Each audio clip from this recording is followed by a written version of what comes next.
Kabul airport के पास अमेरिकी सेना ने रविवार शाम एयर स्ट्राइक की। इसमें बच्चे सहित 2 लोगों की मौत हुई है। हमले के बाद अमेरिका ने बयान जारी कर बताया कि ISIS-K का एक सुसाइड बॉम्बर काबुल एयरपोर्ट पर हमला करने वाला था।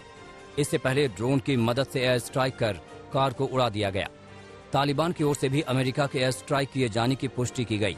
तालिबान ने कहा कि अमेरिकी हवाई हमले में गाड़ी में एक आत्मघाती हमलावर को निशाना बनाया गया, जो काबुल एयरपोर्ट पर फिर हमले की फिराक में था।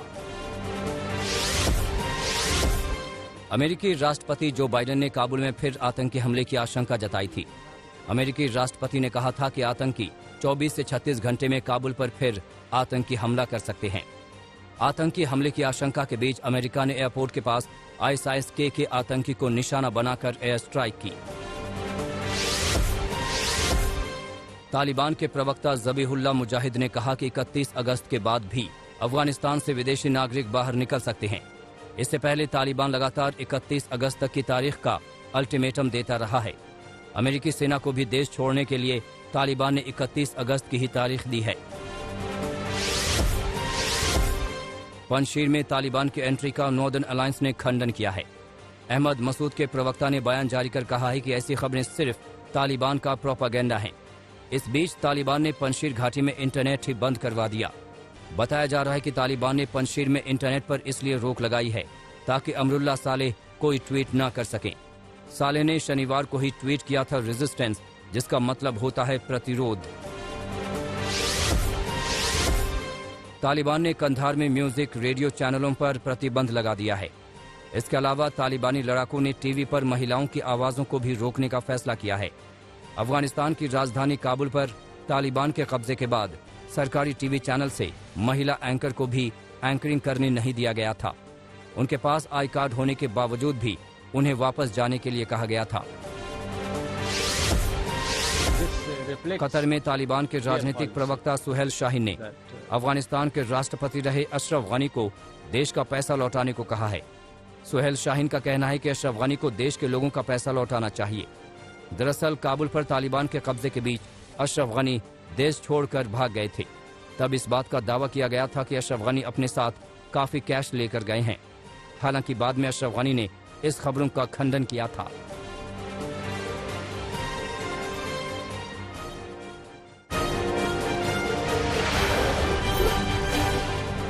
तालिबान ने भारत को लेकर बयान दिया है।